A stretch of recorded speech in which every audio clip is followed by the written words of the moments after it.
This episode of the Boss Rush Podcast is brought to you by, well, you. If you want to learn how to support the Boss Rush family of podcasts, head to bossrush.net or our Patreon at patreon.com/bossrushmedia. Thanks for helping us build something better.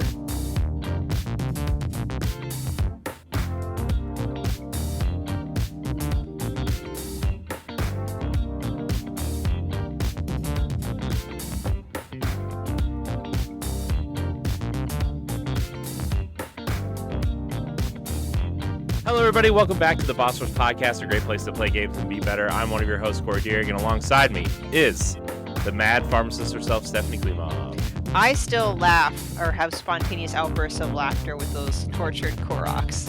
Just wanted to say. Yeah, that was a good time on what night did we do that? Yesterday? Monday night? Monday? Oh, Monday? Monday. Sorry. Oh my gosh, I don't even know what day of the week it is. I know. Happy podcast night. Yeah. Look up some of the funny ways that you can do things with Koroks. It's pretty funny. I introduced Stephanie to the Korok crucifixion And trains. I was like laughing on air for 3 straight minutes. Like I couldn't stop. I was having issues. Yeah, Grayson even messaged, like, he commented on YouTube, but then he said you laughing was like the best part of the podcast. Was like Made me happy. At least it wasn't annoying. Also back with us is the one and only PK Power Klein. You guys are seriously depraved. My gosh, you're watching a little innocent creature get tortured to death. I'm referring you to PETA. Look, I mean, they don't care about vegetables, people. They don't, They only care about murdering animals, not murdering plants. Well, I'm going to call the vegan equivalent of PETA. Vita. Vita. I'm going to call the Vita. I think they already failed back in the day. Also, our guest tonight, very, very graciously joining us on very short notice. He's been on Nintendo Power Block. You know him from the single player experience. Sebastion Mauldin is here. Hello, sir. What's up? Yay! How's it going? Hey. Welcome to our fine program. Only the finest of programs. Yeah. How you doing, man? I'm doing well. Thank you for the killer entrance. It's not every day that I get introduced to a podcast and someone raises a feline in the air like the Lion King. It was like Simba's coronation and everything like that. So I feel very, very grateful to be here. So thank you for having me. Yeah, man. Do you think what Stephanie does to the Koroks are bad? You should see what she does to that cat. Oh no! Oh my goodness, No! She dresses it up in little hats, and the cat just looks so sad. I know. You torture that poor cat. Mm-hmm. Stop it. She loves every second of it.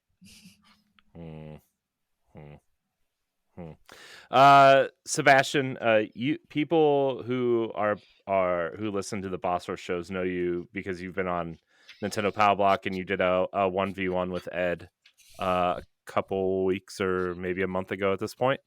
But for those who are newer to the Boss Rush podcast and the Boss Rush network, tell us about yourself. Who are you? Oh, that's a very, very deep question. but I'm Sebastion Mauldin. I am with the Single Player Experience podcast. I, write reviews for the ProNerdReport.com, and just generally, I'm a gamer who enjoys single player games. I don't think I actually played a multiplayer experience in a very long time now, but I love, which is crazy because I love people. I just don't want to actually play games with them, to be honest. It becomes harder when you're an adult to actually schedule playtime and such like that, multiplayer experiences. So, and I'm a guy who loves single player narrative heavy kind of games. Yeah. So yeah. So that's pretty much me in a nutshell. You can always find me playing roguelike games. I also am heavily playing a lot of open world games. I think we're all playing the same game that's taking over the world right now with Tears of the Kingdom and such. So yeah, just a little bit about myself. Yeah. So the single player experience is an interesting one. You want to tell us about your podcasts for sure.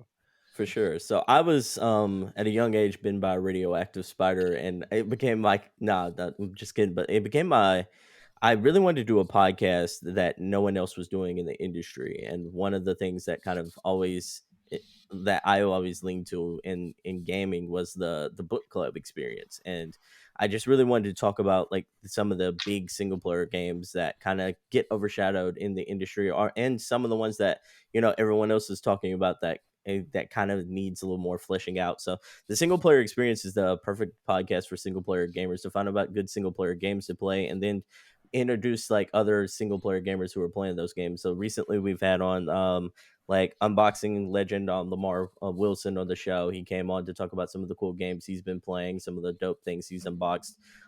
We've had on just different people from all across the industry, from developers to writers to composers, and just really just find out like what type of games they like to play in their downtime. So it's everything from video game recommendations to kind of like a hey, meet this other gamer who also likes to play these dope games. Or I've had recently Dustin Brady who wrote like Trapped in a Video Game series on it. We talked about like what he's been playing in his spare time, and what kind of got him into writing like books about these video games. So yeah, just the single player experience podcast is basically that kind of platform. That's awesome. That's such a good idea. That's a cool idea. We gotta Stephanie, write this down. We gotta have Sebastion on a book club in the coming months. Okay. Too. Sounds good. Not that we really have to write that down, but it's cool. I think that's a great idea for a podcast. And I'm glad you're here. I'm glad you could share with our audience about your podcast and you and yeah, video games. They're awesome. Yeah. They really are. Mm-hmm. Yeah, most of them. Some of them. Yeah. I almost booted you from the call when you said you played a lot of roguelikes. So. No, but he talked about how we played Elden Ring, so maybe we'll get good ratings this time. Oh yeah, yeah. It's funny. We got a 2-star review on a podcast about what, maybe like a year ago at this point. Because we were talking about Elden Ring and how like none of us were like really that interested in it. Right, and we weren't even trashing Elden Ring. We weren't talking bad about it. We're just like, oh, I'm not interested. Me neither. And then this person, yeah, I don't know. I think it came up because I think Dan O'Mac was on that episode, and he was really hyped for it, and we were talking about like Souls games and something, and we just kind of he was really into it, but we kind of weren't excited for it, and we got a 2-star review. That's crazy. Yeah, it's people, man, the internet. What can you do though? You're lucky you didn't get canceled. I know. Oh no. I understand, because like I came on the Elden Ring train kind of later in the year, because like while everyone else was like obsessed with that game, I was very much into Horizon Forbidden West and really just enjoying my time with that. So yeah, I was on the outside looking in on the whole hype until the summer, or maybe even the fall of Elden Ring. Yeah. Horizon, man, what a franchise! I love that. I love that Aloy in the world that she lives in. It's just it's not necessarily like the franchise's fault, but they always pick the worst dates for that. Yes, they really do. I know. Oh, yeah, man. Horizon is great. I haven't finished the new one yet, just because I got a PlayStation 5 like super late, and then I got one in November, and I was playing God of War. I still haven't finished that either. Boy. Yeah, I don't. Neither one, like Ragnarok or God of War 2018. They're okay. Wow. In my opinion, they're just okay. 2 stars for you, sir. 2 stars. Yeah, 2 stars. God of War 2-star review, Apple Podcasts. I mean, they're not like bad games or anything. I don't find myself compelled to like after like an hour of playing, I just kind of want to play something else. It's just kind of like I'm not driven to play. And then I'm like, I also hate Atreus. I think I hate him. I don't want him in. I hope he dies at the end of this game, so we can have a game I haven't been spoiled for the new one, shockingly, yet. But like, I just hope like we move on from him, which I don't think so, because they're clearly setting him up to be something important in the lore. So I'm just gonna have to suck it up. But as someone who one of my favorite franchises going into God of War 18, well, it was God of War. God of War 2 is a top 10 game, seminal game for me in my life, right? That game was amazing. And God of War 3 too, to an extent. God of War 3 is why I bought a PS3. But I'm just not, I don't know. I think it's just because it feels like every other game almost that Sony makes, like the over the shoulder third person. And I had just gotten done like playing all these other third person games. I'm like, man, another one. I don't know. But we're not here to air my grievances about God of War. And then Fire Emblem came out. That's a game I was shockingly not into either, was the new Fire Emblem game. Engage. Are we talking about Engage? With Colgate Yeah. guy?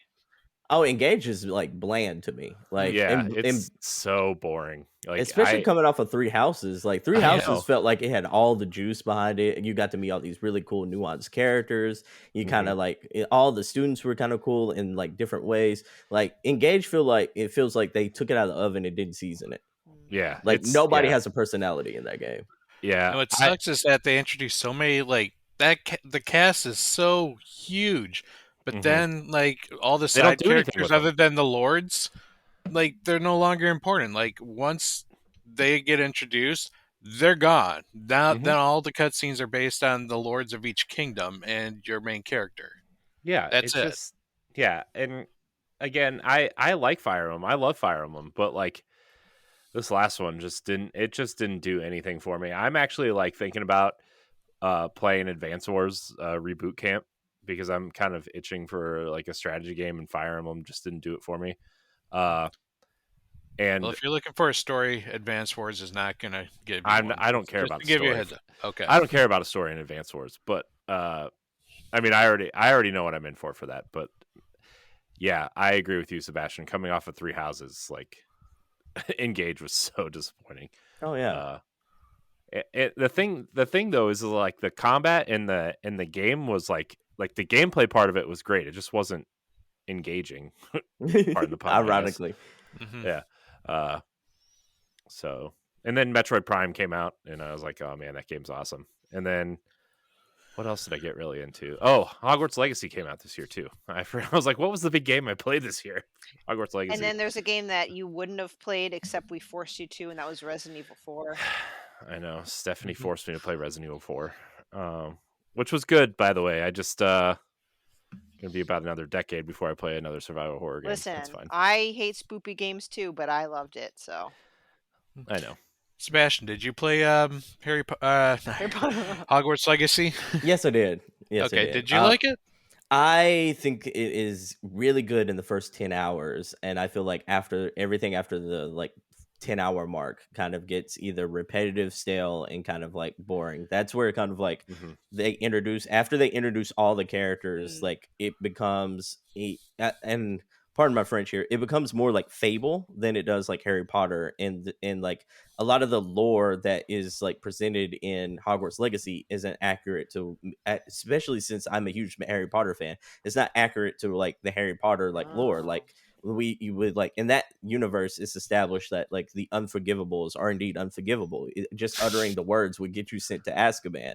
In this, you can say it in front of a teacher, whether you commit the spell or not, and there's no actions involved in it. And again, I understand it's not GTA to where like there's a cop system or anything like that. I just like it feels cool, like yeah, if it would be, but it feels like they were kind of like very loose with the lore in the actual story. Like several teachers are teaching you different spells throughout the game, and a lot of those spells doesn't have anything to do with like the subjects they teach. So it's kind of weird that the care of magical creatures isn't the one teaching you like how to actually care for the magical creatures. They're teaching you like Bombarda and like how to blow up stuff. And I'm like, yeah, and like the flying teacher is teaching you how to basically do like a slicing spell. And I'm thinking to myself, I'm like, what is this? Like, and even then, like you have an auror, which is like the police in the world, like on the staff, like an or on the staff, and he's not the one like mentoring you through this whole Oh yeah, journey. he's the It, potions master, right? he's the poster, Mhm. yes,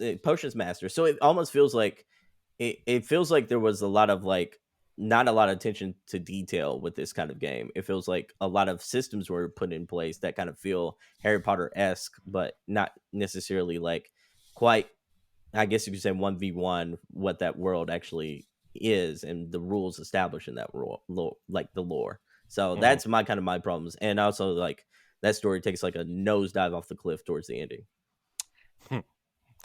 Yeah, I kind of found like we did a 2-part book club on that game, and I kind of found myself, like you said, after like the first 15, 16 hours or so, I found myself kind of beelining it to the end.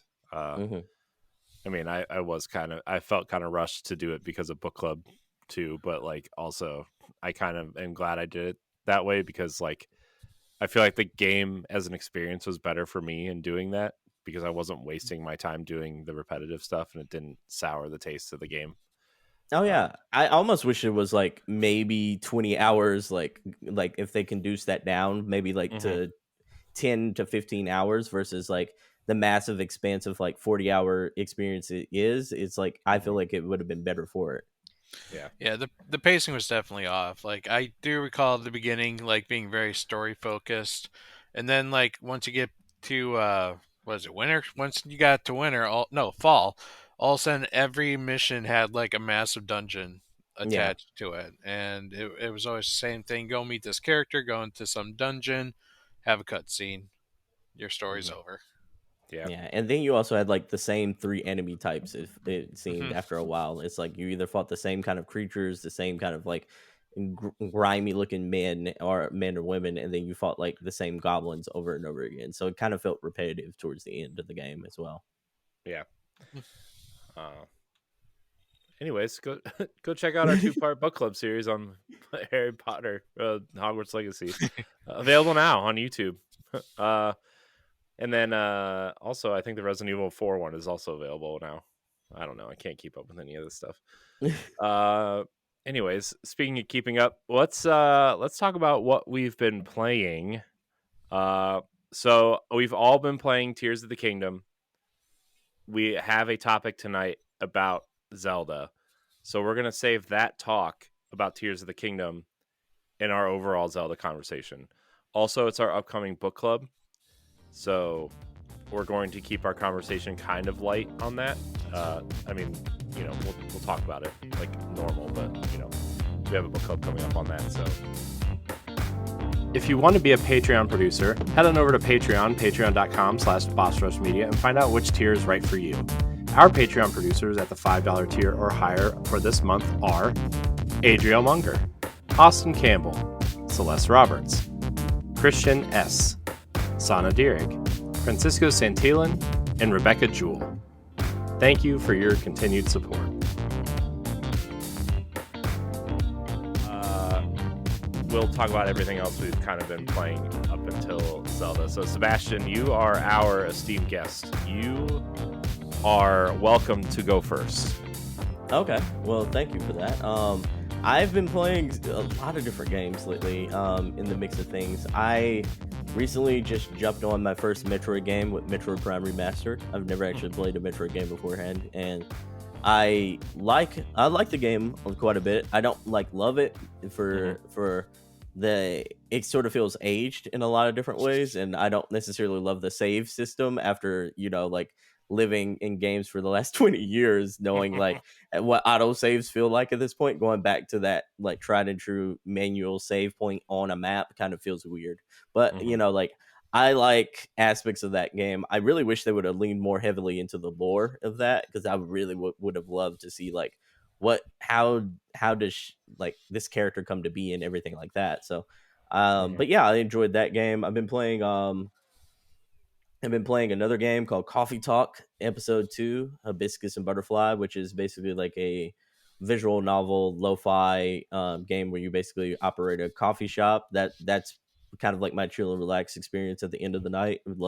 Like the narrative there, like the characters. And then I think and I've been playing what I probably many others in the industry consider the indie game of the year right now, and that's Dredge. Dredge is kind of like a game where you're playing as a boat captain, and you're sort of like going out and trying to fish the waters while also uncovering a mystery of what's happening around the islands around those waters. And the game has this really eerie vibe, but also like this very serene art style. It is kind of like a contrast between the light and day cycle in that game as well. And yeah, it's a lot of fun. Really engaging story. And then I've been playing, Tears of the Kingdom. Those are kind of like the games I've been playing lately. What about you, Patrick? What have you been playing lately? What have I been playing? Well, I've been playing a crap ton of Tears of the Kingdom. I had to at least put 30 hours into that game already now. Like I started in the weekend and I can't like actually get to bed before 11 o'clock right now because I'm always doing, oh, I just gotta do one more thing. I just gotta do one more thing. I just gotta do one more thing. But before that came out, I put a heavy emphasis on playing through Guardians of the Galaxy again. Oh, love it. Love Yeah. it. That game's got some great humor to it. Like it's I don't know why I quit playing it the first time around. Like I got about halfway through. Oh, you know what? It was probably because it got really heavy towards halfway point. But it's a great story, and after watching the movie, like I just wanted to just have some more Guardians in my life. Oh yeah, I forgot that movie came out. I wonder if that game got any boost from that movie coming out, like in sales or anything. I would imagine at least a little bit. On sale. Yeah. But yeah, that game is phenomenal. Love the characters. Love how that, as opposed to like the movies, this is more comic book accurate to those characters. And this is kind of like a different interpretation of like Drax and Gamora and even Rocket to a certain extent. But like love how different they went than the MCU, but yet it still feels very familiar to what we know of those characters in a way. I love that. And the story is so cool. I love like how different the story is than anything we also seen of their adventures in the MCU as well. Now, seeing you probably have some knowledge of the Guardians lore, is the Grand Unifier in anything, or is this like a completely original character? I believe he's been in comic book lore for a long time now. I've read of his stories and other things outside of the video game. Okay. I was kind of curious whether this was actually based on something or whether this was like completely original. No, I believe like this is interpretation of a mainline comic book story from their like Etios. But like it's interesting though. Like there's a lot of like little things in the story that weren't comic book based. Like his relationship with the officer and like the surrogate daughter kind of character and everything like that are completely different. And like those type of things, like they didn't necessarily take 1v1 from the comics, but like a lot of the other stuff is like a lot of it is kind of like loosely based on the comic book, such as like Cosmos and like that, and like the ships and everything like that. So I was fascinated to see how much they kind of like were different than the mainline story and the comic book and the MCU, and they still made something very special all on its own. I would love a sequel for that game. Yeah, I would too.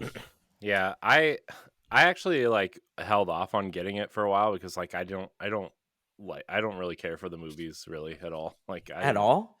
I thought. How many 3-star reviews are you trying to get yourself today? I'm trying to set a record here, Pat. So yeah, I mean, like the first one's fun. The second one, I just like, I think I fell asleep the first 2 times I watched it. I was just like, jeez, I don't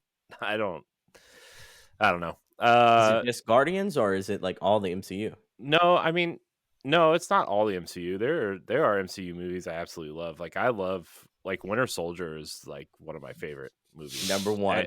It's my favorite MCU movie by far, and I think it might be like a top 5 movie for me, like all time. I'm right. I'm not a big movie guy. Like I like stupid like I like movies that I don't have to think too much about, right? Like like Last Crusade, Casino Royale, TMNT, the original. You're a popcorn flick kind of guy. Yeah, that's me. You know all those movies everybody complains about all the time? That's me. I'm the guy that likes those movies. Okay. You're the guy that keeps Transformers going. Here's the thing. I liked the first one, okay, and I like I have a general like for the first 3 Transformers movies. The 4th Transformers movie is the worst movie I've ever watched in my entire life, and I have not seen anything after that. So, although Beast Wars looks good or whatever they're calling it. I was just about to ask, are you tempted to see Beast Wars? You know what? If they put it on a streaming service I'm subscribed to, I will watch it at some point. That's fair. That's fair. Did that series lose continuality? I feel like now that they're just not connected in any way. No, they're all connected still. Bumblebee is a prequel, and this is a sequel to everything. But I'm sure you don't have to go. I'm sure you don't have to watch the first 75 movies to get anything out of Beast Wars, right? This movie seems like the transition movie to where people who like Beast Wars, we're getting our thing, But I don't know. It's fine. It's all good. Transformers 1, good. 2, okay. 3, pretty good. I enjoyed the Cybertron video game back in the day. Oh yeah, man! The second one was amazing. The first one's really good too, but the second one, Fall of Cybertron, is amazing. And I was like, I forgot because I was looking at a list of backwards compatible games, and I was like, these games can't be backwards compatible because and then I saw that I remember that they re-released it on Xbox One, but it's been delisted, so you can't buy it unless you go find a disc for it. And I'm like, I'm not wasting my time going to find a piece of plastic to stick on a shelf just to play this. But I do have the first one digitally on my 360 that's still downstairs that I could technically play, but I don't want to.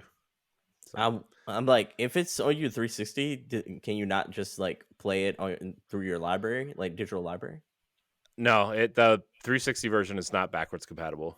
Oh wow, that's insane. Yeah, it's only the re-release on Xbox One. So anything licensed, I just kind of count out at this point. So it's okay. Anyways, Guardians of the Galaxy, great game. You should buy it. I think it's on Game Pass still. Maybe it's not. If it is still on Game Pass, that's one of the uncut gems of Game Pass. Yes. That and Outriders. Those are the 2 games you should be playing on Game Pass right now. I was with you until you said Outriders. Outriders is amazing. Yeah. Game of the year. 20 year Halo came out. Halo came out. I think that's the hottest take of the show so far. That's fine. I don't care. I have a lot of hot takes. It's fine. You'll learn. It's fine. You'll never come back after some of them. It's fine. What else are you playing, Pat?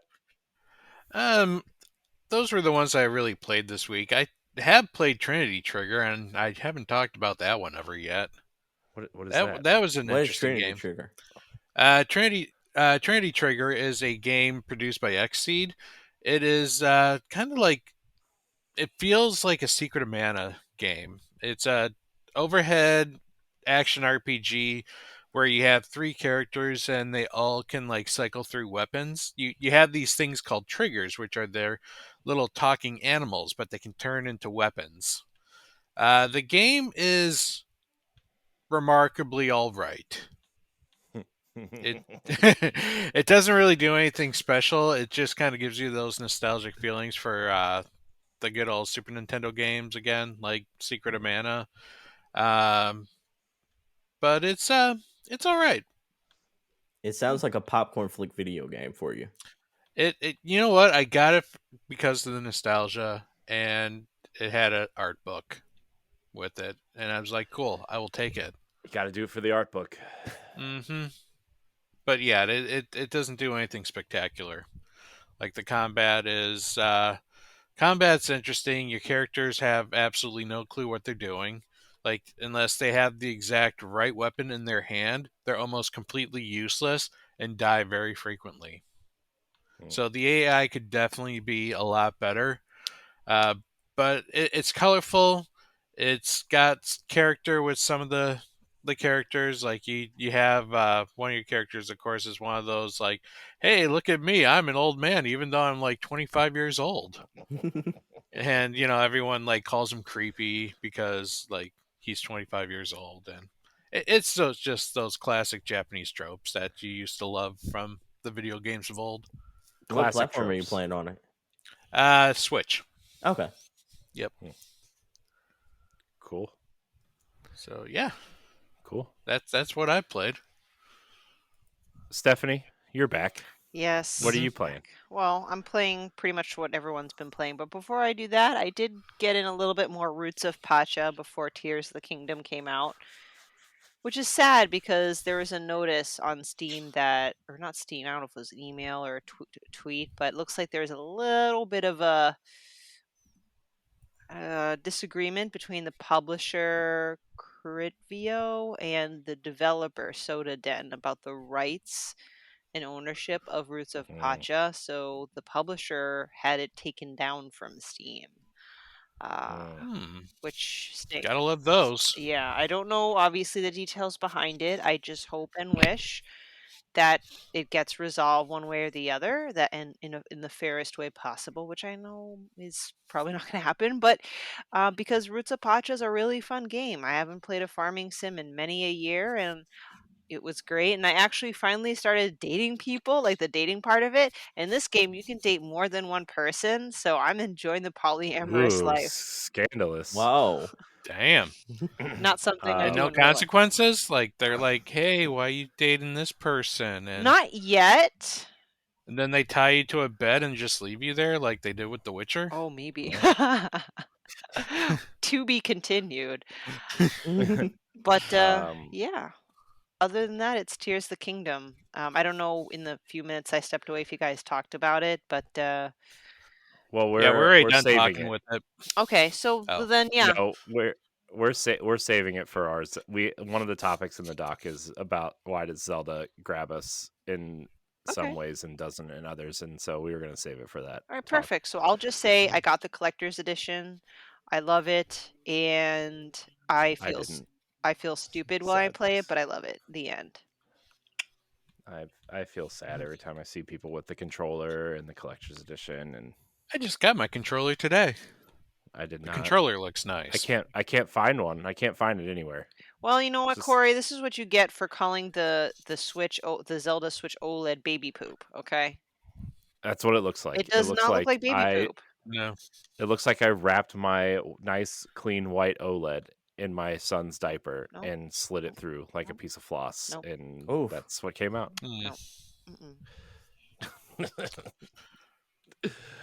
There's another hot take for you, Sebastion. He's no, man. That one's actually not that hot. Yeah. So I've been playing quite a few games actually. I finished. I don't know if I talked about this last week, but I finished Ravenlock on Game Pass. Got all the achievement points. I recommend it if you need a quick 1,000 achievement points on Xbox. It's super fun. We're gonna have Coco Cucumber on a developer spotlight in a couple weeks or so. I'm kind of trying to find a date for them, more for me because I'm busy. But that game is super cool. I mean, it's not the best game I've ever played by any stretch of the imagination, but like it's kind of like, I don't know, it's kind of like baby's first Zelda, and I kind of wish I would have, like, it feels like something that my daughter, who's going to be 5, might have liked to watch me play, or maybe tried to have played at some point herself. It's cool. It's like an Alice in Wonderland kind of 2D 3D Zelda. I don't know. It's weird because did you know there's 2 games before this one? I do. What, on the dock? No, there's Echo Generation. There's actually 3 games before this one. Echo Generation was the last game that their studio put out, and then there's I forget what the other 2 are. I don't know. I'm just reading the notes, and it says the grand finale of the Coco Cucumber Voxel trilogy. Oh, let's see. Echo Generation, River Bond were the games that are in the Voxel trilogy, and then Planet of the Eyes is their other game. So it's weird because like this game, it feels like it wants to be a 2D game but then you have this weird camera that kind of reminds me of like almost like a Mario 64 camera where like it doesn't swing. It just like you press left and right and it just moves like in a locked position. But then you can only have it in 3 separate positions.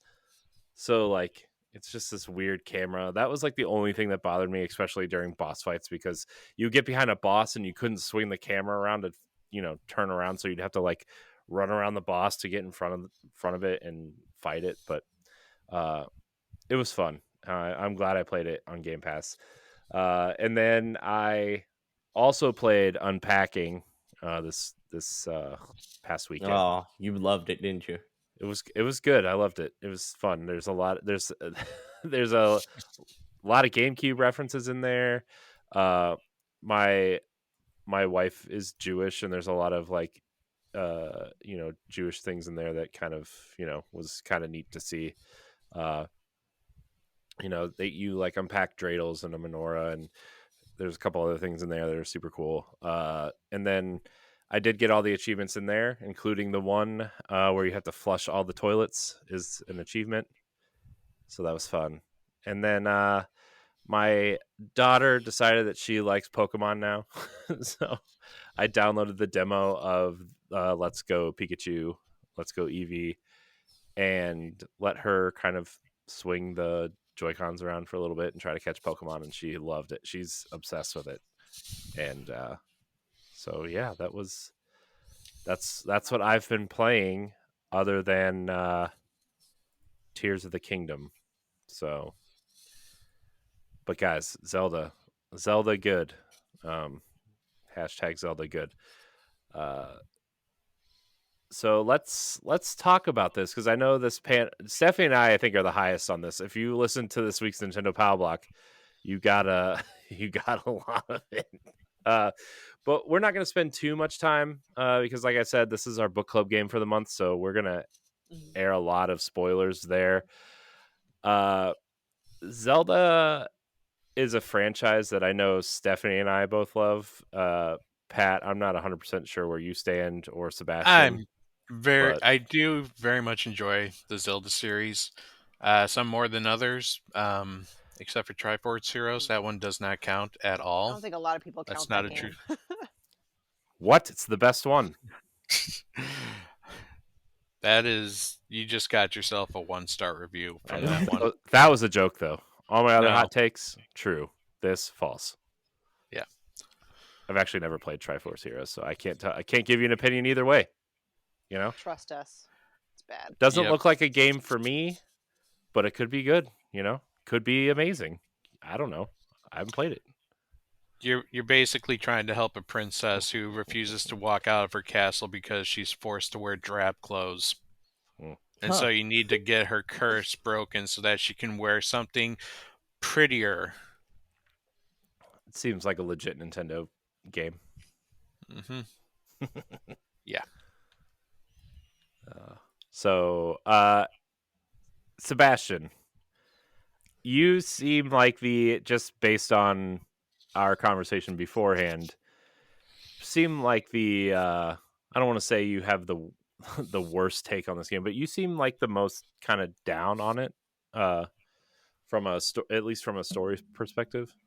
Yeah, like disclaimer, I've only played 2 Zelda games in my life, and that was this is the second one. Like the first one was Breath of the Wild, so I am not by no means like an expert who can give like a solid analysis is like this lives up to the Zelda lineage or anything like that. On the outside like looking in though, like coming into the series playing Breath of the Wild and not falling in love like the whole world with Breath of the Wild because of because who I am as a gamer. Like I love these type of games. It's just I like these type of games with a lot more story, with a lot more narrative to it. And Breath of the Wild is a sandbox that basically lets you just do anything and everything that you want to do, and that's fun. Like this, like a lot of the core of this game is about just you doing whatever you want, however you want, and solving puzzles whichever way you want to. I'm just not that type of gamer. I like games that have like a nuanced character, like a Nathan Drake or something that someone that I can like actually attach myself to and such like that. And Link is very much kind of just Link, you know, like for better or for worse. I know people love him, but it's like it's a hard character coming into a series for the very first time to just fall in love with when the character one doesn't emote a whole lot, doesn't say anything, and then like the story for a lack of better words is the same kind of tried and true like save the princess story that Nintendo's been doing for the last 30 years. It's No, yeah, I know like it's a that little perspective because I feel bad honestly whenever I talk about Zelda because if you freaking look at my wall, I mean I'm clearly a little bit biased.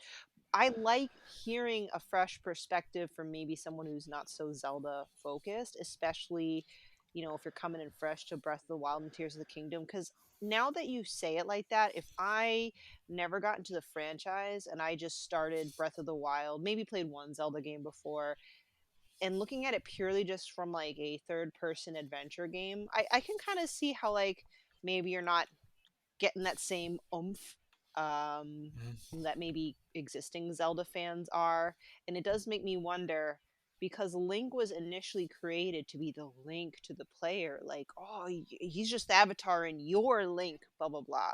I wonder if that really even kind of, if people even really feel that way anymore in modern time. I kind of feel that way. I'm from that perspective, I'm kind of with Sebastion on that, where I think Link is actually like the least interesting character in the entire series. I mean, the characters in the series, like the champions for Breath of the Wild, are like way more interesting. Zelda is like exponentially more interesting than Link. Well, the problem is, it's because he is, you know, he does Well, not speak. He literally has no character growth other than his stats from the shrines you get. That is yeah, like the only growth you'll yeah, ever see him get.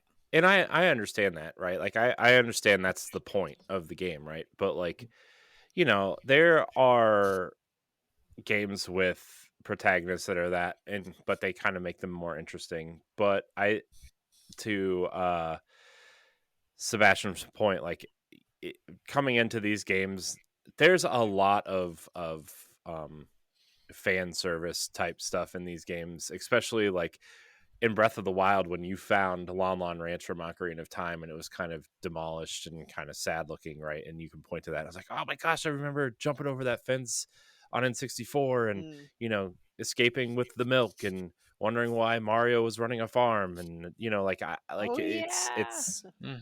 it's like, you know, there's a lot of that in Breath of the Wild too that like maybe new players wouldn't pick up on, or like in this one, Yeah. I am sure there are tons of Skyward Sword references in the Sky Islands.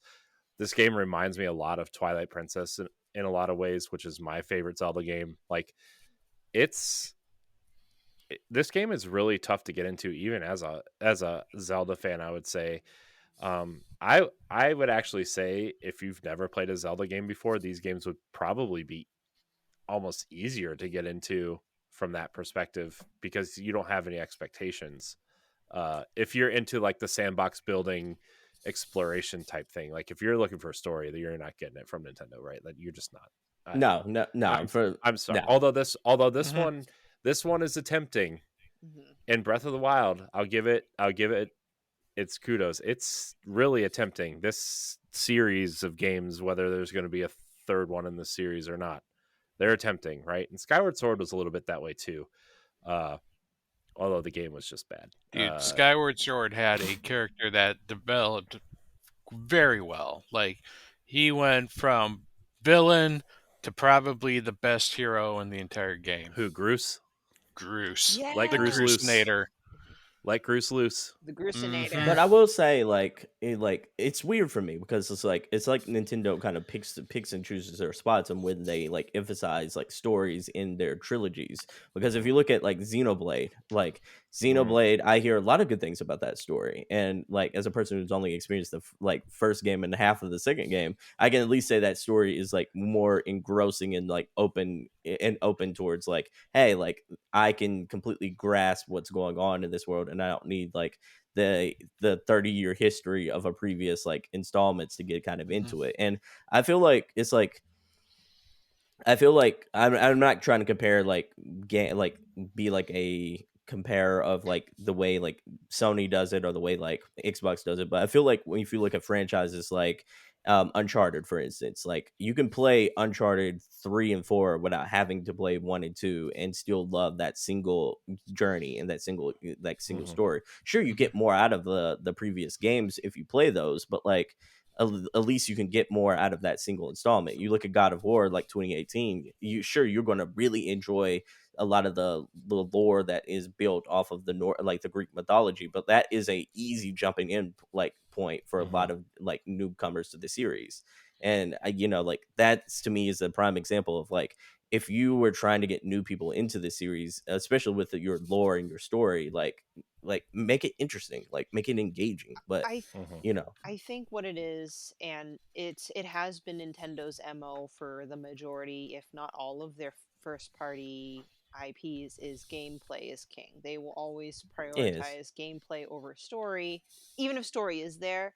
So when I look at I'll be honest, I love Breath of the Wild. It's not my favorite of the Zelda games, but I can't deny the fact that they kind of I don't want to use revolutionize. They're not the first person to do the open world thing, but like they somehow can take Breath of the Wild and then create a direct sequel and just add a completely just new different like people are posting like thousands of like videos or tweets about the weird shit that they're creating. Like yeah. it's the gameplay stuff. So I guess it depends, like as a gamer, are you gameplay centric or are you story centric or are you kind of in the middle? So I'm for sure in the middle. It's like I would love a good combination of the things, but then like I also love like roguelike and roguelike games. Those are just strictly gameplay games. Like it's just games that have to kind of grab me personally. And when you have an open world that is like for Tears of the Kingdom, I'll be honest, like I find a lot of it empty, and like and as a person who like plays a lot of open world games and reviewed a lot of open world games and seen a lot of like the industry's reviews on other games, like we often slam games across the industry for being empty open worlds, and this one it's kind of like celebrated in a way that you can kind of like climb anything. You can also like go into the sky, and there's no loading screens because of the draw distance of like how long it takes for you to load and such like that. It's that sense of discovery I know that makes this game special. But like yeah, it's just one of those things to where I'm like it's baffling to me as a gamer, but again, not every game is meant for every gamer though. I think one of the things about the world that makes Zelda like amazing, or at least like Nintendo's open world, is just how bug free yes. this world is. Like compared I to found all some these dragonflies and I picked them up. Yeah, I see what you did there. But yeah, they created this absolutely massive world, very seamless, and it doesn't have any like massive glitches, people like falling through the ground or going into T poses or like just it's pretty flawless. And they added this whole construction system, which also like the physics flawless. just yeah, it's very impressive with what they did in terms of just sheer mechanics and just quality. It is one of the best open worlds you can get right now. Yeah, I think that's. I mean, not that this is an open world by any stretch of the imagination, but like coming off of what little I played of Redfall and how kind of broken I found parts of that game when I was playing it, and I still think that there's like an interesting thing in Redfall. I think that game could have been something really interesting and unique, but it's just there's so many. It's kind of broken, but anyways, like I went from that to Ravenlock and unpacking, and they're both like, not that they're the same game or anything, but they booted up. They didn't crash when I played it. There's no frame rate hitches. It just worked. Like, and Nintendo, I think, still is one of the few companies that kind of takes pride in not having their games broken at launch, aside from Pokemon, because there we go. Yeah, I blame Pokemon Company. I know. I get it. I kind of do too. But I also I PlayStation's blame been Nintendo. masterful I at feel it. Nintendo pushed them to get that one out as fast as it did. Yeah, but to play devil's advocate here on both sides, I do think certain companies get the fanboy bump, if you will. You know, like I totally think Nintendo gets the Nintendo fanboy bump. I totally think Sony a lot of the times gets the fanboy bump. You know, like I think that And poor Xbox, they well, can't even get the you fanboy bump right now. you got you got to get a game out first, though, right? Yeah. I mean, to get the bump, you need a game. Starfield, I guess, will be the next one. I guess, which again another hot take. I have zero interest in Starfield, so Well, that's it, everyone. Yeah, I'm fired. Nice knowing you. I know, I'm fired. What's that figure? That sales. I'm trying to load it on Twitter, and I don't want my Zencaster to crash. For Zelda, yeah, the sales mark is at 10 million. 10 million. Oh yeah, in 10 3 million in days. 3 days. I will be Yeah. honest with you. I'm surprised. I mean, not that I did not expect it to sell well, but like I figured we are such a diverse gaming community with all different preferences with 3 major platforms. I'm actually surprised, I guess pleasantly surprised, but surprised that it hit that mark so quickly. Like, are these new people? Like, I do wonder. Like, I know they said that this was the format for 3D Zeldas moving forward, right? But like, I wonder where that leaves like the tradition, quote unquote, traditional 3D and 2D Zelda games, right? Because like Link's Awakening is incredible. The remake is incredible. It is. A Link Between Worlds, everybody loves that game. And I just wonder where like even like, what if somebody wants a traditional Zelda game like an Ocarina of Time or a Wind Waker? Are we ever going to get one of those again? You know, and even if it's a smaller experience, right? Because don't get me wrong, I love Breath of the Wild and Tears of the Kingdom. I really do, but like, man, those games. I feel like they'd have to outsource that one.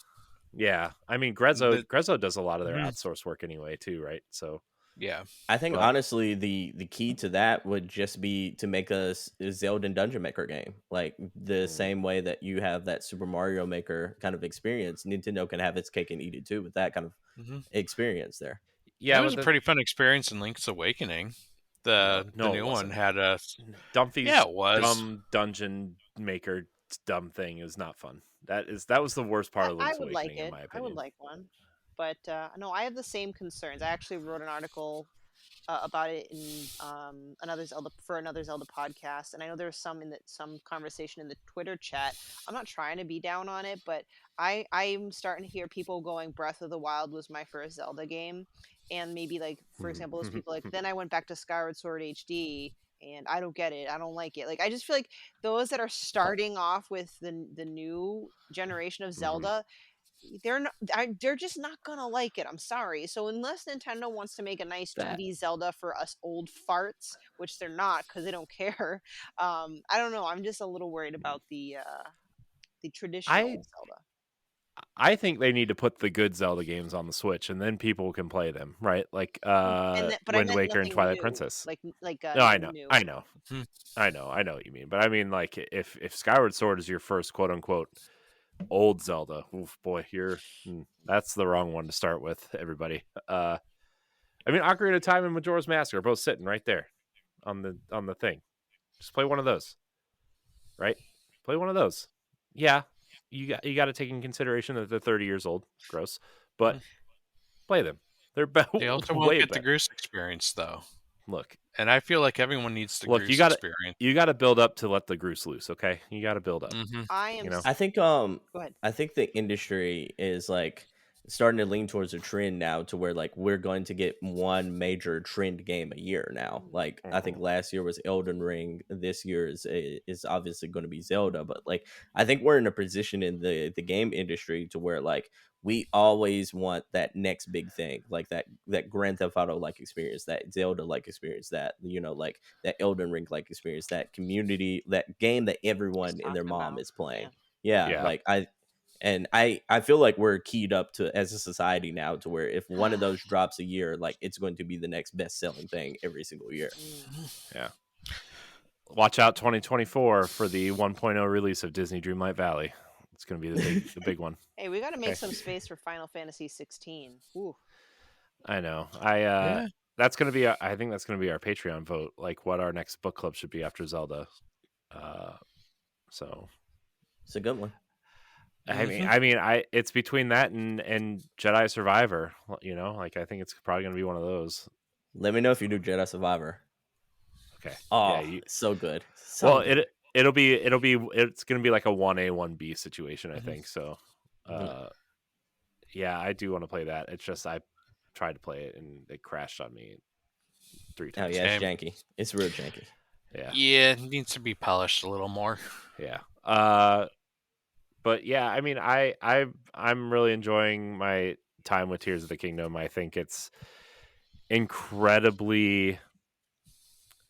It's the Nintendo thing where it can be as dense as you want it to be, or as simple, I think, as you want it to be. Right? They give you all the parts you need to solve things, but you can build the weird giant. Somebody built an orbital space laser that just earlier. Like I was watching this video of like the 6 weirdest things people have built, and like somebody built a flying orbital space laser. Somebody built a functioning mech. Like somebody built a Trojan horse. Yep, I seen the Trojan horse. This is where I feel stupid, okay? I can't even reunite a Korok from the ground level to a cliff. I can't even do that. And these people are building these phenomenal things. Oh, I was telling Stephanie the story on Pow Block the other day. So I found a Korok, and the other one was literally right across the river. Like you could see it, right? Whatever. Oh, I know where you're talking about. Yeah, literally. Yeah, right on my way to the Elden mountain, right? So, Death Mountain, and so I go to help him. I'm like, oh, there's one of those bird planes over there. I'm gonna set this up. I'm gonna put this fan on it so it goes. Okay, well, I got to find a way to lift it off because it's not lifting off the ground. Oh, there's a rocket over here. So I attach a rocket to the bird plane, and then I attach the Korok to the bird plane, and I hit the rocket, and it goes, and then it nosedives into the river. Mine did the same thing. I did the exact same method. Yeah, and then it starts floating down the river, and I'm like sitting there. At first, I try to swim after it, and I'm like losing stamina super fast, and I die because like I lost all my stamina. So it respawned me outside the lake, and then I'm like, we go to record, and then after we record, I'm like running down the river, and it's stuck on that bridge. It's like stuck on the bridge. I'm like, oh my gosh, I thought I lost this Korok forever. I used rewind when it happened to me, and it just came right because it was still stuck on the plane, and it just rewinded right back up. I detached the rocket and shook it off, and then I attached the Korok straight to the rocket, and I'm like straight to the rocket and launched them like it was Toy Story at the end when Buzz and Woody are trying to reunite. Yeah, that's exactly what I did, and shot them across the river. I always forget the rewind mechanic exists. Yeah. I think the extend one exists. Yeah. That's those are the two that I don't use really at all, and I should probably use more because that probably would make sense. Nice. So, the latest thing I worked on is I'm like obsessed with fighting those like big block dudes in the sky, those type of constructs. The Flex constructs. Yeah. So I found like the level 2 one, and it's not necessarily that it's hard, but it just kept knocking me with such force off the island. And with like this much health, it has this much health left. So I have to go back to the shrine, start over, and it's back to full health. I whittle it down to this amount. It throws one of its blocks. I get knocked off the sky island. So it's not even like it's killing me. It's knocking me off the island. I can't get back on the island unless I teleport. I had to start the battle over 4 times, and I broke all my good weapons, but I was like hell bent on beating it. When it throws the block at you, just rewind the throw. See, this is what I'm not smart. Like you could almost any projectile in the game, you can just rewind it back at every single enemy. Oh my gosh, I'm so stupid. This is probably why I don't deserve to play this game. I know this game does a great job of making you feel really stupid and really smart at the same time. I love the shrines in this one compared to the first one. Like I think the building features in the shrine are like Yeah, amazing. I think the shrines are, most of them are much better. Even the battle ones are like way better. So I I've think one of solved my every favorite. single. Oh, go ahead. I'm sorry. I was gonna say one of my favorite shrines was there's this like rotating wheel like in the middle of the shrine. Down below, it's a pit full of balls, and you have to build something to get a ball up to the top floor, and you end up like just like make it's just a couple like platforms or like the wall like blocks, and I made a scoop and it just grabbed everything up and just like threw like 20 balls towards the yeah, hole. I found one where you had to like get all these balls into like this kind of uh like this, I don't know, this pit, I guess, and like you had to weigh down this button, and like technically yes, you could carry all the balls down there, but like I made this cart, and then I found like this broken piece of wood or something, and I put it on the front of the cart, and I kind of made this like Snowplow. bulldozer, yeah, Mm-hmm. snowplow, yeah, exactly. And I ended up finding a fan, and it just went, and it pushed all the balls into the pit, and then it opened the door on the other end, and I was like, yeah, that's cool. Nice. I did it. Felt Sebastian, did you smart. say Mm-hmm. you did all of them without having to look it up? No, I did. I have only basically. I go to every shrine thinking to myself, I'm like, I bet I can solve this shrine using just the Ultra Hand and Rewind button, because like Mm. I figured out if I drop my weapons, like start dropping my weapons, I can start attaching it to different things in the area, and then I can use my Ultra Hand, just throw it at whatever it's supposed to go at, and then I could and then rewind it to where it's kind of stuck in the air at certain points, and then grab it again using my Ultra Hand, and I could just basically just guide anything and everything to any destination in this game. So I'm like, it's one of those things to where I'm like, like that rewind button is also like a freeze button in where you can freeze things in place. So I've become like, that to me is almost the most overpowered thing in this game, and delightfully so, because I'm like, enemy projectiles, like puzzles and everything like that. I can solve almost anything using Ultra Hand, placement of like where I think it kind of like in the direction it should go, and just use that rewind to kind of like help it get to that point. Oh. Interesting. Cool. So that's I think we're gonna cut the Zelda talk there, just because we're gonna be I mean, next week we have Jess from Zelda Universe on, so I think next week is going to literally just be a full blown how far are we Zelda episode, and we're obviously recording book club, so yeah. yeah. Mm-hmm. You guys gotta be all Zelda'd out by the end of. Never. Dude, Laurent's going to take a nap on the show next week. Maybe he's just better taking that show off too. Dude, by the way, Mhm. forgot to mention at the top of the show, Laurent's taking a break from just tonight, because he went on a trip, and he's road trip, feeling yeah. really vacation lagged, I guess you would call it. So, Laurent, we hope you're well. We'll see you when we see you. Listen, I'm already Bro. planning out my next Zelda tattoo. Oh boy, I don't have one Zelda tattoo. I don't have any tattoos. I want it to be You have a Zelda. I have the Silent Princess on my shoulder. Oh, okay, the flower. Yeah. I didn't realize that was Silent Princess. Yep. And then the behind the logo, it's like the two dragons in a ring. The Orbos. Yep, Yeah. I want it like around my shoulder. That's gonna be my plan. You should put it around the flower. No. Okay. All right. So we're probably only gonna get to one of these topics. Do we want to hit the Rogue Ally versus Steam Deck and portable gaming's future, or do we want to talk about the state of Xbox and PlayStation?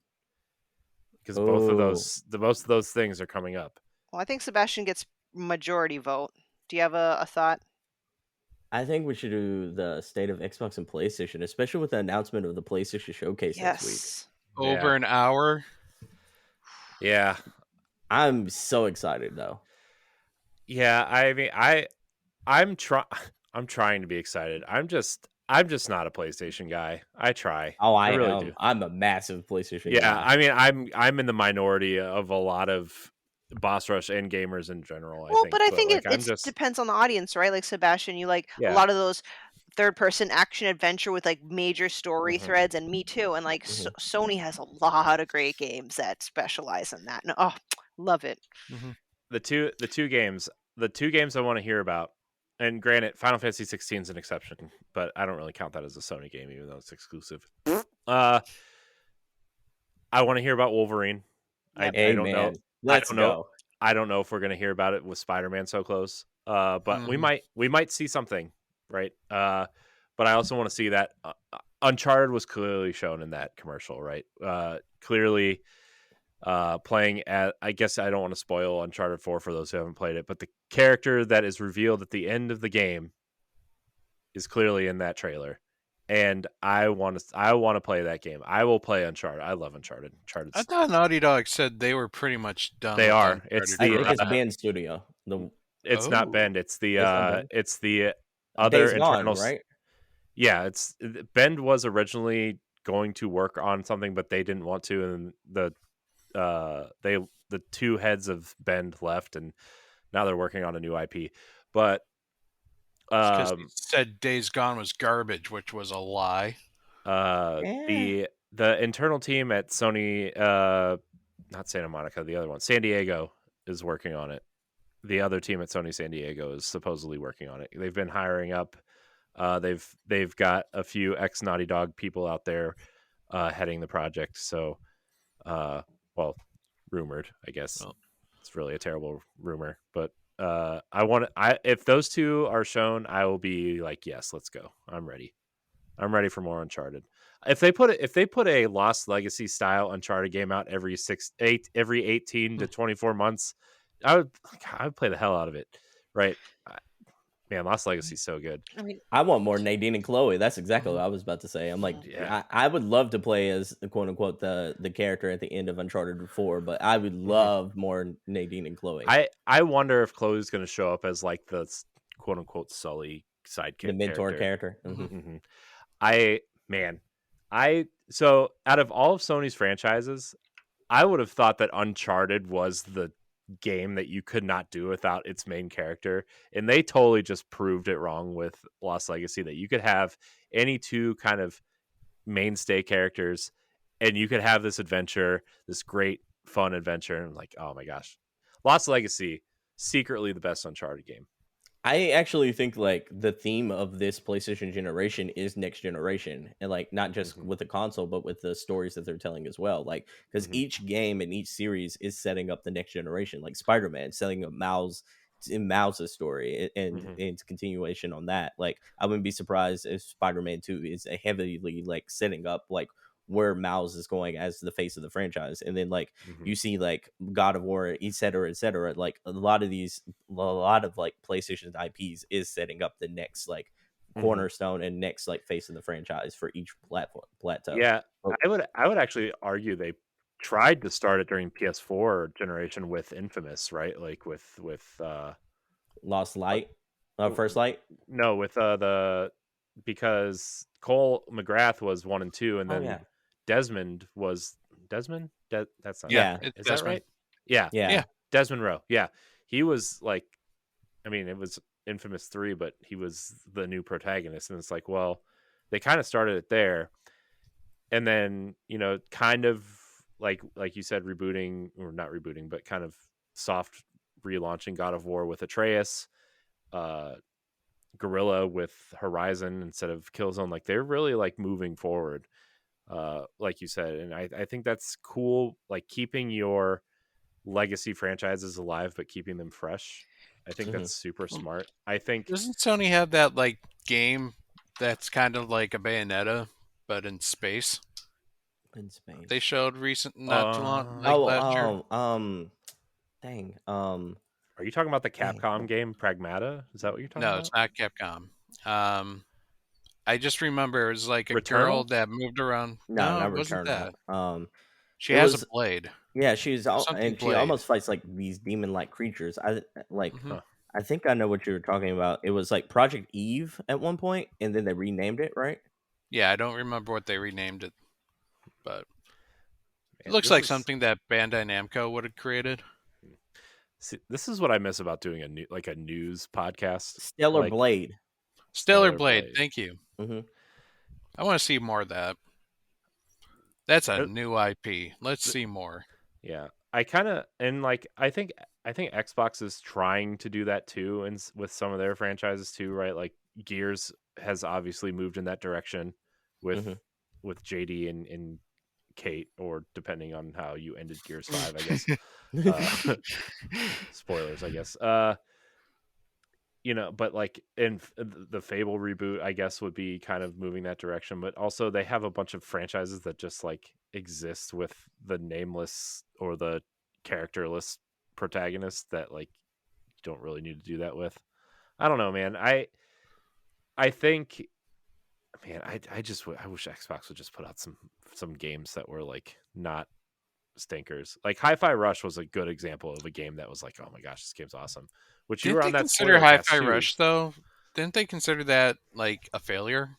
No, in their eyes? No. Like there was a story that came out that it wasn't a commercial success, that was then walked back because it was like its Steam sales is actually pretty strong as opposed to like its commercial success on Xbox.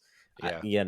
Hi-Fi Rush is a good game by Tango Gameworks that I feel like I almost feel like Xbox should go in the opposite direction of PlayStation. Instead of making these massive like single player focused games, like focus on smaller experiences like Hi-Fi Rush. Maybe these 10 to 15 hour, maybe even 8-hour games, because like they've been killing it in that space. Like if you look at what they did with Grounded, if you look at what they did with like Hi-Fi Rush and with Pentiment, like lately, like they're like really good at those smaller experiences. Yeah, they definitely have that like, hey, here's our kind of like secondary and tertiary game to our AAA experiences that we don't have, right? Like they have that nailed. Even some partnerships they've done, like the Gunk. I don't know if you played that from the SteamWorld studio. That was a fun game. Yeah, it was interesting. I'll say it wasn't like amazing by any stretch, but like even something like I like games where you take something with color or without color, and then you do something and makes it colorful. I like those. Oh, Mario Sunshine fan. Mario Sunshine, Hickory. Yeah, Chicory. Sorry, Kami. I love those. So yeah, I mean, getting back to PlayStation, I guess with the their showcase coming up. What do you guys want to see? I mean, I already kind of said what I wanted to see. So, well, I don't know if I have anything specific in mind for Sony. I mean, yeah, I would love to see DLC. No, it's okay. I mean, I don't think it needs a DLC. You hear the rumors that Stray got an Xbox ESR or Xbox rating? Yeah. Yeah, they it's funny because some of the people that work at Xbox actually retweeted that article that I got rated.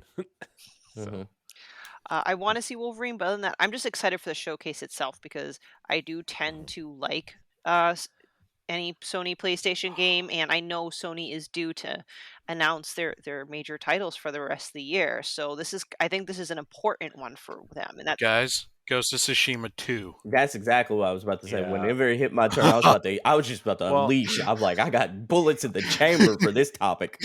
Yeah, right, I think another safe one would be Death Stranding 2 a little bit. I'm sure Kojima will be there in some capacity. I don't know if you'll see the game. I'm sure he'll say something, and it'll be translated, and then they'll show what's his face from The Walking Dead and Elle Fanning and whoever else, right? But like, man, I Death Stranding is actually a game that I really need to get to that I haven't played yet because it looks really interesting. I'm not like a huge Kojima guy or anything, but like I do think the things he does are super fascinating at the very least. So yeah, as a PlayStation gamer, the games I would love to see, I think we're going to see Death Stranding 2. I do think we're going to see more Rise of the Ronin, which is like a game from the Neo studio. They had that at like the previous showcase a year and a half, like 2 years ago. I think we're going to see that. I do think we're going to see probably whatever project like Blue Point's finally working on. Hopefully we'll get to see that. I'm hoping it's Metal Gear. Like, give us something Metal Gear. I don't care if it's the remaster of 1 or 2 or remake of 1 and 2. Well, give us something like that. Konami will probably be there because that 3 remake is rumored, right? You think Blue Point's doing the 3 remake? Blue Point does so good with remakes, though. Like they helmed the ship. They did very well with what is it, the Shadow of the Colossus and the Demon Souls and such like that. I wouldn't be surprised if they're like at least partnered with that. I want to see that. I want to see Uncharted. I know for sure we're probably going to see Spider-Man 2 and probably get actual gameplay, maybe even a definitive date for that. I think we'll probably see what another one that I really think is probably likely is just an announcement trailer for Ghost of Tsushima 2. I think that's highly likely. And then we have and whatever I forget the studio now. I'm blanking out on the one Team Asobi. I think we're probably going to see what Team Asobi's been working on, whether it be another like what is that character's name? Astrobot, yeah. Like a full-fledged Astrobot game or different things like that. Or we'll probably see another Sackboy. Yeah, I wonder if they're going to do another VR experience with Astrobot.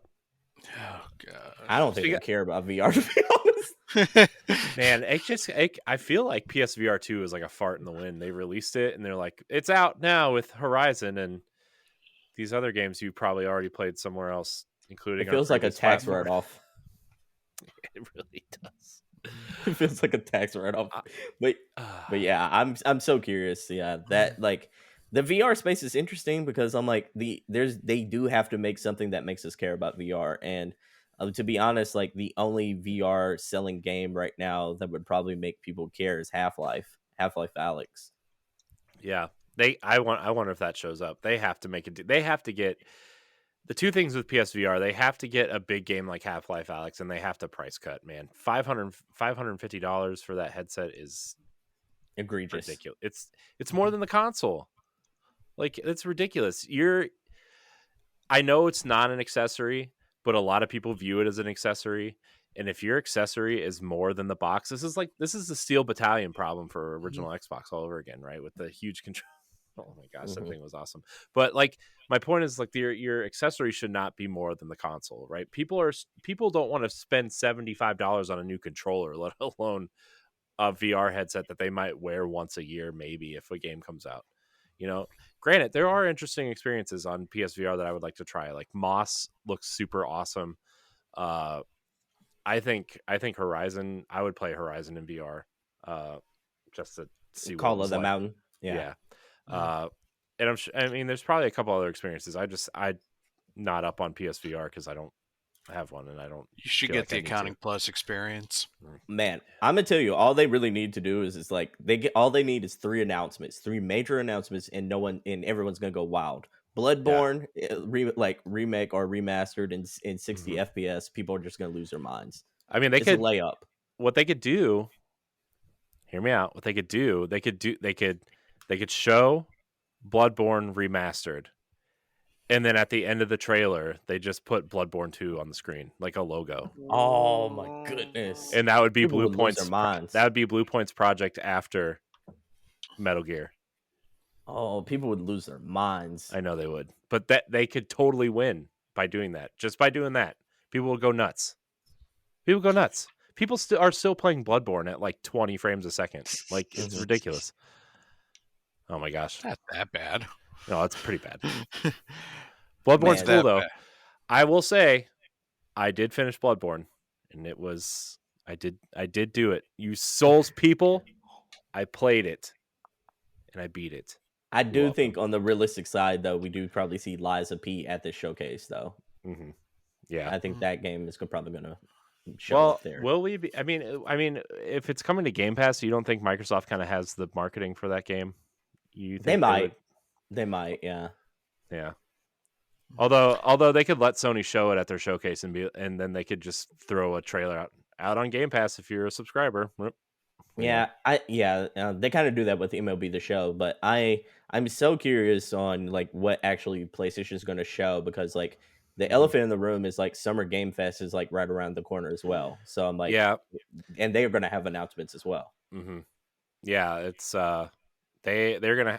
I think Summer Game Fest. I think we're gonna see a lot of third party stuff at Summer Game Fest, though. I mean, I know Xbox is more into that being there than PlayStation. Sony kind of aims at Paris Games Week for some reason as their kind of big gaming week. Probably because they're their PlayStation arm is based in Europe at this point, but like I don't know. I'm really interested because I want to have a reason to turn my PlayStation on, right? Like I'm shocked that you don't. I really am. So here's the thing. The DualSense controller hurts my hands. I've actually been looking into third-party controllers to plug in. I don't like the DualSense controller at all. Like after like 30 or 40 minutes, my hands like get really cramped. Like I don't know what it is. I don't know why, but see, I feel the same. Like the same way you feel about the PS5 and the PS5 controller is the same way I feel about my Switch and my Switch controller. Like I had, like for the last like year and a half, I had very few reasons to turn that thing on. And then like Tears of the Kingdom is my first time like being in that for long periods of time in a very long time now. Yeah, I mean, at this point, like we're so close to whatever Nintendo's going to release next. I feel like that I don't think it's worth getting one of those big grippy kind of Joy-Con controller. Maybe it is. I don't know, but there's plenty of bigger controllers that you can attach to your Switch for handheld mode that I've been thinking about getting, just because the Joy-Cons hurt my hands. I feel like I'm like doing one of these things. Yeah. And that's why I play my Switch on the TV all the time, like almost primarily, unless I'm going on vacation or going out or whatever. Like it's a TV console for me. And then when I do go out, like if we're going on vacation, I'm driving or if we're flying on a plane or something, I'm taking a Pro controller with me. I see. Even then, I'm not a Pro controller kind of guy, considering like all the button placements is completely different than Xbox and PlayStation that I'm used to. Yeah, I know that bothers me too. I hate the X and the AB button are swapped. Oh, God. I know. You can thank Super Nintendo for that. Ugh, gross. The B button at the bottom. PlayStation used to be that way too, and then in the PlayStation 4 generation, they swapped it where like not in Japan, like the circle button is accept and the X button is back. And they finally unified it with the PlayStation 4 generation. So that feels so wrong. I mean, if you go back on PS1 and you play Final Fantasy 7 and you try to play Final Fantasy 7 on PS1, you're going to be so messed up because all the accept buttons are circle and all the X buttons are back. I'm not gonna lie, I got like put in the ground a couple of times in Tears of the Kingdom just because of the button placement on the Pro controller, and I'm like, oh no, yeah. But it's a fun experience, but yeah, it's definitely a hindrance for me personally. Yeah.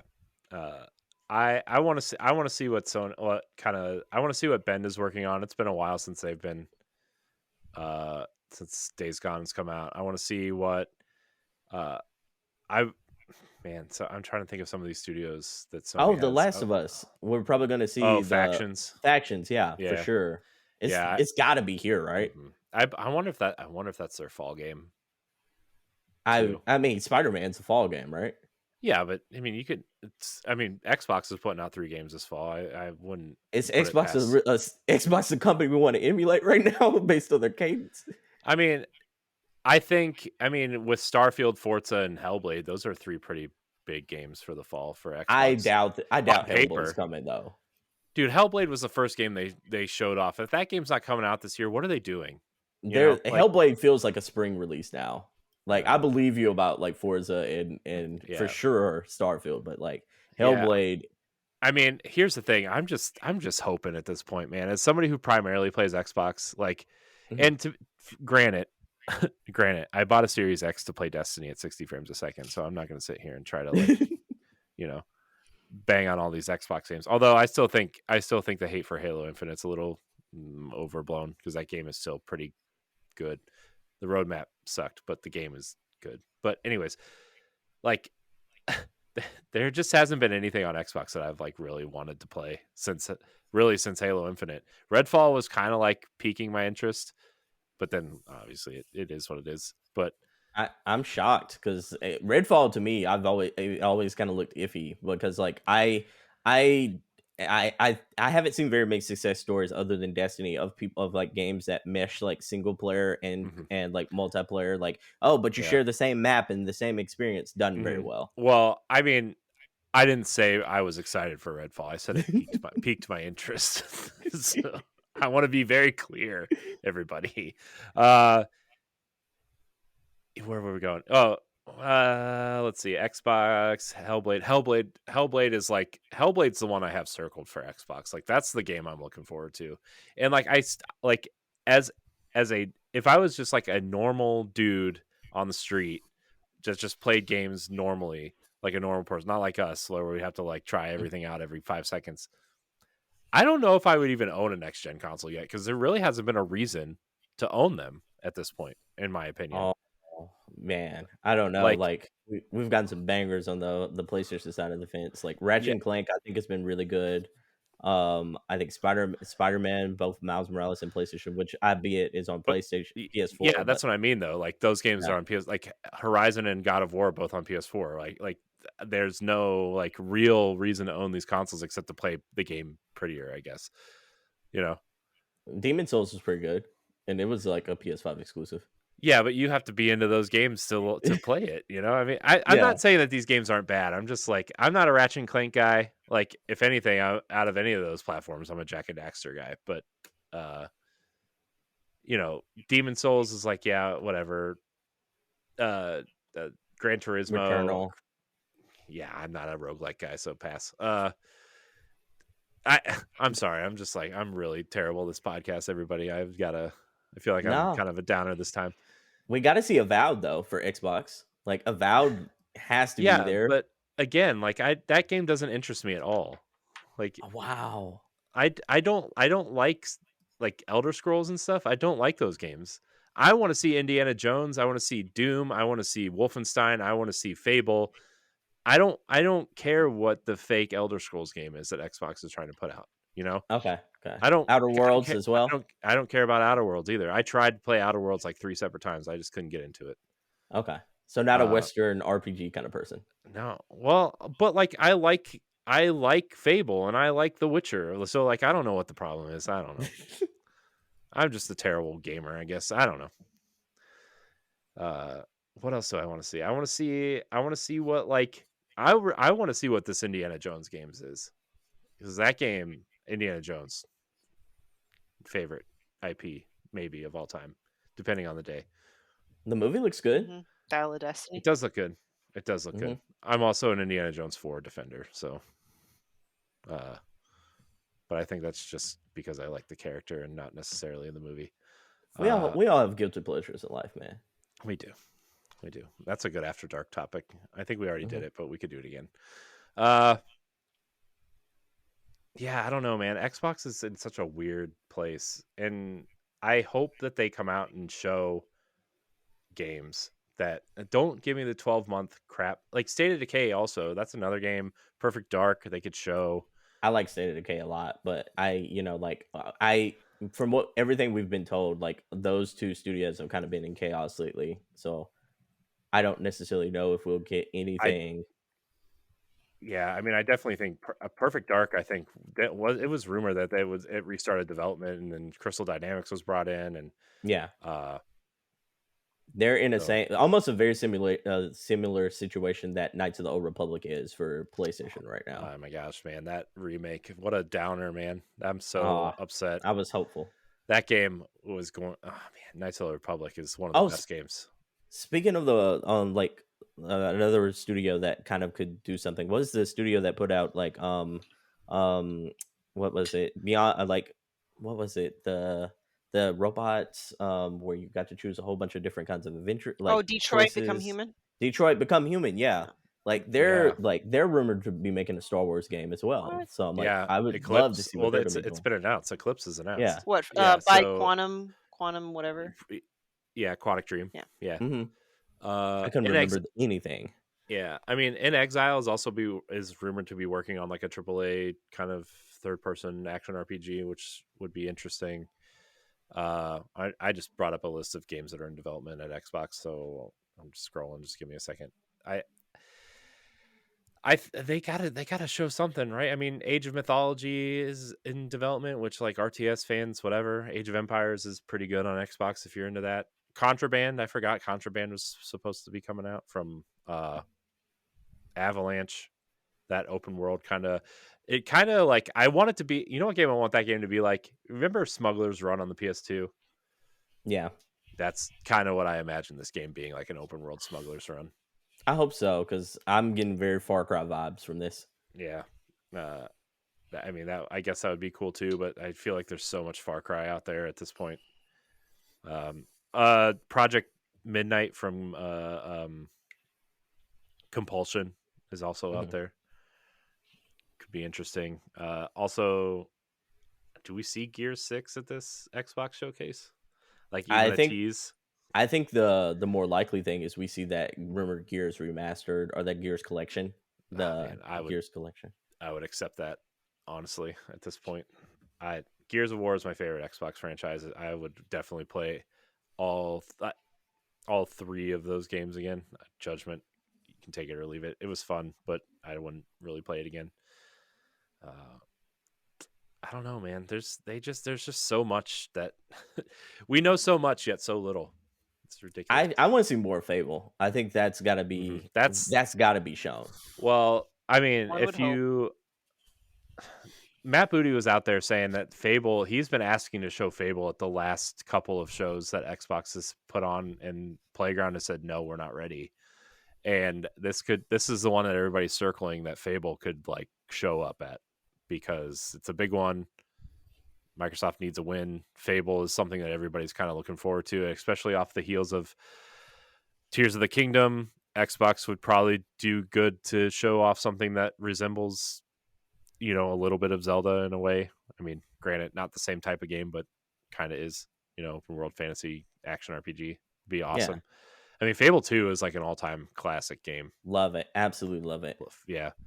Fable 2, awesome. Fable 1's good. Fable 2, top tier Xbox. My hot take is I even like 3. I like 3 too, but 2 is the best. I'm not a hater of 3 like most people.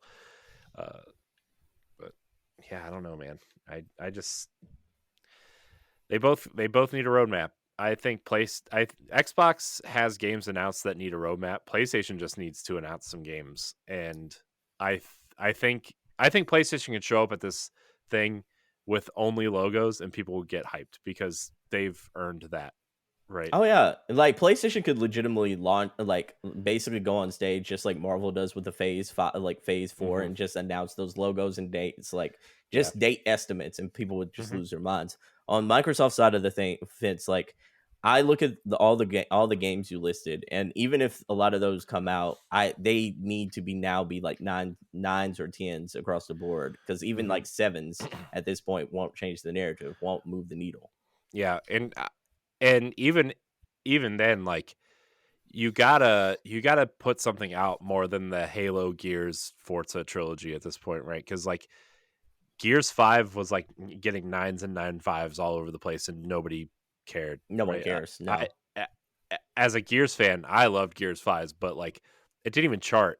And granted, it was after the point where the game came out on Game Pass day one. People were starting to really get into Game Pass, that kind of thing. But like, it didn't even chart on NPD that month, the month that came out, right? And that's not really something you want from a quote unquote top tier franchise. So, I mean, let's see.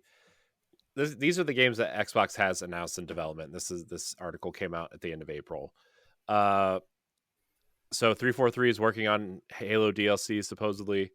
Alpha Dog is working on the continuation of Mighty Doom, which is the mobile game. Arcane Austin has Redfall DLC. Arcane Leon is hiring for their next project. People are begging it to be Dishonored 3. I think it's Deathloop 2, to be honest. Hey man, let's go. Deathloop. Give me more Deathloop. Especially because the voice actor of Colt, what's his name, Colt, already came out and kind of confirmed that he was already working on a whatever the code name was for Deathloop. He said we're working on that 2, like the number 2, and I'm like, oh well, okay, well, they're working on Deathloop 2. Bethesda Game Studios working on Starfield and Elder Scrolls, whatever.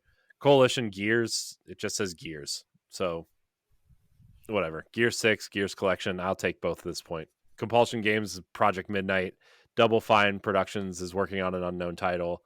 Id is working on an unknown title. I bet Id shows up with. Yeah, I bet it's the Quake reboot that everybody's been talking about.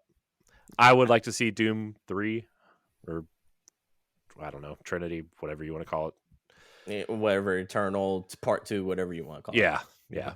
Yeah. Initiative, Perfect Dark. Yeah, that's not. I don't know if that's going to show up. In Exile is working on their RPG, Machine Games, Indiana Jones. Mo Yang is working on Minecraft Legends and another Minecraft project. Wait, Ninja Minecraft Legends, like the one that just came out. Yeah, yeah. It's got DLC and it's like an ongoing thing. I think it's a like live, yeah, it's a live service game. Yeah. Ninja Theory's working on. What else we could see from Ninja Theory is that horror game they're working on, Project Mara, that they showed. I don't know if you saw this trailer. Like it was after Hellblade was shown off, but it's just them walking through this. I don't know if it's a hospital or some sort of insane asylum, but it's just like glass and the lights are flickering and you see stairs and they walk up the stairs and it goes dark. Obsidian's working on Avowed and Outer Worlds 2. Playground has Forza 5 DLC and Fable. Rare's working on Everwild and Sea of Thieves. Everwild would be an interesting one to see here, but I mean, Rare, that team at Rare has kind of been gutted, and that game has been rumored to be restarted too. So I don't know. Roundhouse Studios working on Redfall support. I think that's their other mobile game studio. It also says they're working on an unannounced mobile project. Tango Gameworks, Ghostwire Tokyo, and an unannounced project. Turn 10, Forza, Undead Labs, State of Decay, World's Edge, Age of Empires 4 support, and Age of Mythology Retold. Xbox Game Studios Publishing is working on Contraband and Ara History Untold, and then ZeniMax is working on Elder Scrolls Online DLC. So, like, that's a lot of announced stuff, right? Yeah. Can we be honest though? I mean, like you listed all those games out there, like they could all be nines out of tens, and I don't think anyone would care because like they're not known IP. They're also like they're all in niches that people kind of like shrug off for the most part. Like don't get me wrong, like racing is going to be racing game. Like Stealth Dishonored didn't shake the world on fire, and it was actually a good that's game. That's why they made Deathloop and Redfall, because Dishonored didn't sell any. I mean, Dishonored 2 sold like less than 2 million units, I think, in its lifetime. You know, and the DLC sold less than 800,000 copies. So the Death of the Outsider. So like, yeah, Perfect Dark's not going to do anything in 2023. I'm sorry, no, it's just like nobody wants it. I mean, here's the thing: you have a shooter franchise that you should probably be taking more care of in Halo. I actually think Perfect Dark would have been better as a non-first person shooter. I would have liked to seen them go the Metal Gear route with that. Oh yeah, like or maybe even Splinter Cell. Yeah, like a stealthy kind of spy thriller. Like maybe you can make it more colorful and psychedelic because that's kind of what they've whatever. But like first person shooter, no, you don't have room. There's no room. Sorry, with something like Halo. I mean, even Halo is struggling a little bit, right? But like Halo, Call of Duty, Destiny, and then you also have your outside stuff like Fortnite and like Apex Legends and stuff like that. The first person shooter on your own platform is very congested. Yeah, there's no room. There's no room for a first person Perfect Dark anymore, and that's sad but true. And I said this years ago on an old podcast I used to do. Like Perfect Dark would just be I actually said this when Metal Gear Solid 5 came out. I'm like, you know what would be great for this game would be Perfect Dark. Perfect Dark would be great in a Metal Gear scenario. Maybe not Metal Gear 5 specifically, but like probably more 1 and 3-ish. Yeah, I think they really need to lean into some more character driven stuff because like I think Xbox has an identity problem. Like you can what PlayStation's done really well and Nintendo's done extremely well over the years is like they have recognizable brands and faces like across the board. And Xbox, even if all these games come out, like I think 2 of them have like a mascotable character. Like outside of that, even Marcus Phoenix is not like super well known, and he has had 4 games. They're trying to make Kate the face of the franchise, and like she was a side character in Gears 4, and then Gears 5 nobody cared. So like as much as I think Kate is a great character and probably a great front character for that series moving forward, they haven't done anything to make her feel special yet, right? No. And that's what Sony does so well is like Sony's characters feel earned, and that way when they bring out a new IP, right, it's cool because they have the legacy that's been earned already.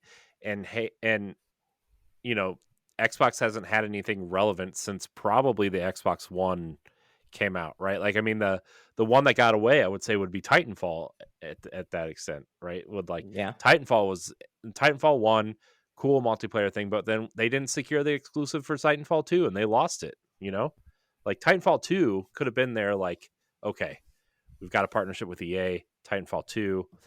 Not that game either though is like has like a mascotable character or anything, but like that could have been their answer to like, okay, Halo didn't really set the world on fire. People like Titanfall. Let's use Titanfall as a band-aid until we figure out what to do with Halo at that point. No, I missed I think even more so is like you missed your opportunity with Mass Effect. That came out and on the original Xbox as an Xbox exclusive. Well, it came out on Xbox 360 as an Xbox exclusive, and I'm like, that could have been something special for you. Yeah, I mean, all of BioWare's games were Jade Empire, Knights of the Old Republic. They could have snatched up BioWare and had those games all to themselves, right? And then here's a better question: why don't you just repeat that? Like you have all these studios, just repeat the same process all over again. Yeah, I mean, here's the thing: they have two things that could potentially. A lot of people are pointing at Hellblade to rival God of War. I don't think doubt it. I don't think it has the staying power, especially if you guys played the first one. It's not that type of game at all. I really don't think it is, at least in my opinion.